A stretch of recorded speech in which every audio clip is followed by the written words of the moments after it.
भारत सरकार ने दुनिया की सबसे बड़ी सोशल मीडिया कंपनीज में शामिल मेटा को साफ संदेश दिया कि भारत में प्लेटफॉर्म अमेरिकी कानूनों से नहीं बल्कि भारतीय कानूनों के तहत चलेगा। आखिर सरकार इतनी सख्त क्यों हुई, सेफ हार्बर क्या है और इसका असर करोड़ों भारतीय यूजर्स पर क्या पड़ेगा, आइए समझते हैं इस वीडियो में। नमस्कार, मैं प्रिया श्रीवास्तव और आप देख रहे हैं न्यूज़ 18। भारत सरकार ने सोशल मीडिया कंपनीज खासकर मेटा को लेकर अपना रुख और सख्त कर दिया है। सरकार ने स्पष्ट शब्दों में कहा कि भारत में काम करने वाले किसी भी डिजिटल प्लेटफॉर्म को भारतीय कानूनों और भारतीय सामाजिक व्यवस्था के मुताबिक ही काम करना होगा। यानी भारत में अमेरिकी नियमों या नीतियों के आधार पर प्लेटफॉर्म नहीं चलाए जा सकते। सरकारी सूत्रों के मुताबिक हाल ही में मेटा और सरकार के अधिकारियों के बीच कई दौर की बैठकें हुई। इन बैठकों में केवल नीतिगत मुद्दों पर ही नहीं बल्कि तकनीकी पहलुओं, डेटा लॉग्स और कंटेंट मॉडरेशन सिस्टम पर भी विस्तार से चर्चा की गई। सरकार का कहना है कि डिजिटल प्लेटफॉर्म अब केवल तकनीकी कंपनियां नहीं रह गई हैं बल्कि इनका सीधा असर समाज, लोकतंत्र और लोगों की सुरक्षा पर पड़ता है, इसलिए उनकी जवाबदेही भी तय होनी चाहिए। अब सवाल उठता है कि सरकार आखिर इतना सख्त रुख क्यों अपना रही है।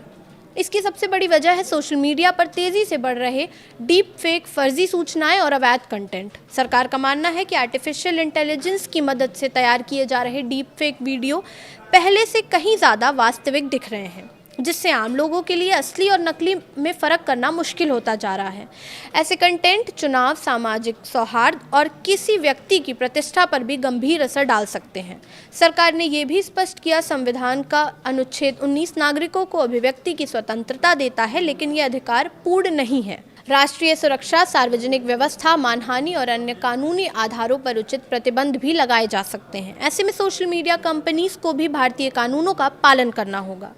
इस पूरे विवाद का सबसे अहम पहलू है सेफ हार्बर। आसान भाषा में समझे तो सूचना प्रौद्योगिकी अधिनियम के तहत किसी डिजिटल प्लेटफॉर्म को तब तक कानूनी सुरक्षा मिलती है जब तक वो केवल एक मध्यस्थ यानी इंटरमीडियरी की भूमिका निभाता है। यानी वो सिर्फ यूज़र द्वारा डाला गया कंटेंट होस्ट करता है और खुद उसके चयन या प्रचार में सक्रिय भूमिका नहीं निभाता।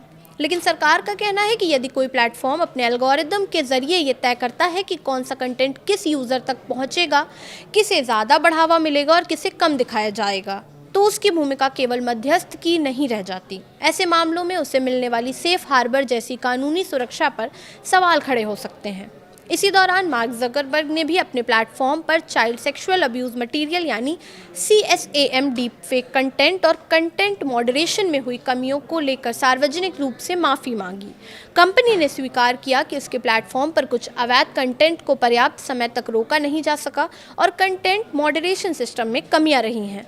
सरकार का कहना है कि ये केवल मेटा तक सीमित मामला नहीं है। एक्स और टेलीग्राम जैसे अन्य डिजिटल प्लेटफॉर्म्स के साथ भी लगातार बातचीत की जा रही है ताकि भारतीय कानूनों का प्रभावी पालन सुनिश्चित किया जा सके। कुल मिलाकर सरकार का संदेश बिल्कुल साफ है, भारत में कारोबार करना है तो भारतीय कानूनों का पालन करना होगा। आने वाले समय में सोशल मीडिया कंपनीज की जवाबदेही, कंटेंट मॉडरेशन और यूजर्स की सुरक्षा को लेकर नियम और भी सख्त हो सकते हैं। ऐसे में ये मामला केवल टेक कंपनीज का नहीं बल्कि भारत के करोड़ों इंटरनेट यूजर्स के डिजिटल अधिकारों और ऑनलाइन सुरक्षा से भी जुड़ा हुआ है। फिलहाल इस वीडियो में इतना ही। ऐसे ही और वीडियोस के लिए देखते रहिए न्यूज़ 18।